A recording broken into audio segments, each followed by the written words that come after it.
I'd like to wish everybody a happy Congress Foundation Day, and I would like to remember all the congressmen who have fought for the idea of the Congress Party, lived for the idea of the Congress Party, and died for the idea of the Congress Party. I would like to begin by honoring them today. आज हम यहाँ एक बार फिर अपनी जड़ों को देखने के लिए, अपनी यात्रा को समझने के लिए इकट्ठा हुए। कांग्रेस पार्टी का इतिहास एक विचार और एक आंदोलन का इतिहास है।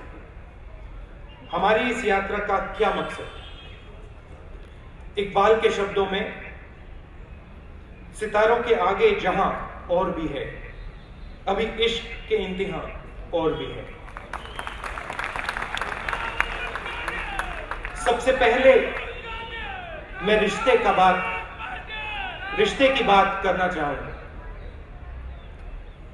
लोगों से, देश से क्या रिश्ता है कांग्रेस का भारत से, भारत के लोगों से? मैं कहना चाहता हूं, यह रिश्ता साझे दर्द का रिश्ता है। हमारे दर्द साझे हैं, हमारे सपने साझे हैं, हमारी डेस्टिनी साझी है। इस साझे दर्द का सामना हमारे लोगों ने कैसे किया? सबसे पहले वह डरे नहीं। उनको दुख पहुंचाने वाली, दर्द देने वाली शक्तियों से वो डरे नहीं। उन्होंने अपने दर्द को एक खास तरीके से जवाब दिया। इस तरीके का नाम कांग्रेस है। क्या है ये तरीका? क्या है ये तरीका? ये तरीका कहता है कि हां, मैं अकेला नहीं हूं, तुम भी हो। ये तरीका कहता है कि हां, मुझे दूसरा स्वीकार है। ये तरीका कहता है कि हां, सिर्फ मेरा दृष्टिकोण ही दृष्टिकोण नहीं है, तुम्हारा भी एक दृष्टिकोण है। ये तरीका कहता है कि हां, तुम भी हो। So what is the Congress? The Congress is the idea that it is not only my view that will prevail. I must seek out your views. Congress means reaching out to you. Congress means listening to you. Congress means understanding the other. Here, I will use a Dakota proverb which personified the spirit of Congress for me. Tell me, I will listen. Show me, I will understand. Take me along, and I will learn. यही spirit Congress को पैदा करता है। कांग्रेस ने हमें समझाया आजादी का मतलब, आजादी की कीमत। कांग्रेस ने हमें समझाया स्वराज का मतलब, स्वराज की कीमत। कांग्रेस ने लोगों को अपने डर का सामना करना सिखाया। आज मोदी जी की सरकार भारत के ताने बाने को तोड़ रही है। मोदी जी की पॉलिसीज लोगों के दिल में भयंकर डर पैदा कर रही है। मोदी जी इस दर्द और डर को घृणा में बदलने का काम कर रहे हैं। डिमोनेटाइजेशन इसका एक उदाहरण है। मोदी जी ने कहा कि भ्रष्टाचार के खिलाफ, काले धन के खिलाफ वो एक यज्ञ कर रहे हैं। 8 नवंबर को उन्होंने कहा कि मैं एक यज्ञ कर रहा हूं। हर यज्ञ में किसी ना किसी की किस चीज की बलि दी जाती हो, और हर यज्ञ किसी के फायदे के लिए किया जाता है। डिमोनेटाइजेशन का जो यज्ञ है वो 50 परिवारों के लिए, 1% सुपर रिच हिंदुस्तान के लिए किया जा रहा है।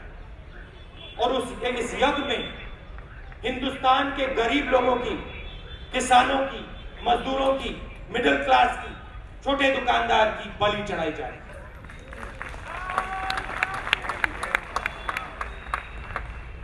जबरदस्त दर्द हुआ है। किसान कैश से बीज खरीदता है, कैश से खाद खरीदता है। मोदी जी ने उसकी हाथ से उसका पैसा छीना। पहली बार हिंदुस्तान की फाइनेंशियल इंडिपेंडेंस पे उन्होंने चोट मारी। सरकार का पैसा नहीं, जनता का पैसा है। किस बेसिस पे नरेंद्र मोदी जी ने हमारे लोगों के ऊपर एक लिमिट लगाई है, 24,000 रुपए की लिमिट? किस बेसिस पे लगाई है ये?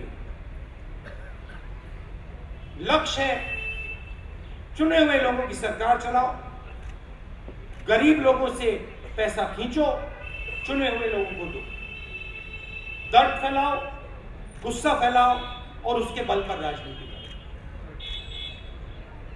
मोदी जी भ्रष्टाचार की बात कर रहे हैं। मोदी जी ने कहा कि भ्रष्टाचार के खिलाफ मैंने ये काम किया। हमने दिखाया कि मोदी जी के बारे में, मोदी जी के ऊपर सवाल उठाए जा रहे हैं, मोदी जी पर आरोप लगाए जा रहे हैं। ये हम नहीं लगा रहे हैं, इनकम टैक्स डिपार्टमेंट के लोगों ने डॉक्यूमेंट्स सहारा से, बिरला से निकाले। मोदी जी भ्रष्टाचार से लड़ना चाहते हैं, मगर जो सवाल उनके ऊपर उठ रहे हैं, जो जनता उनसे पूछ रही है, उन सवालों का जवाब मोदी जी देना नहीं चाहते।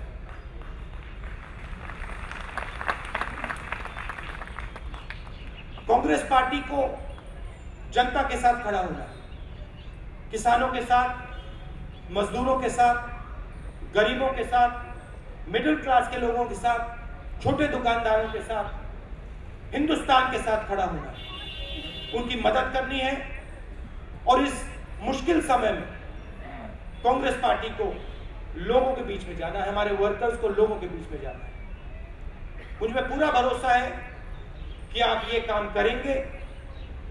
और ये जो विचारधारा है नरेंद्र मोदी जी की, आरएसएस की विचारधारा, गुस्से फैलाने की विचारधारा, क्रोध फैलाने की विचारधारा, इससे हम सब लड़ेंगे और इसको हराएंगे। उनका झूठ टिक नहीं पाता है और इसलिए वो चर्चा से भागते रहे हैं। और इसलिए लोकसभा में मुझे नहीं बोलने दिया जाता, मैंने जनसभा में बोलने का रास्ता चुन लिया है।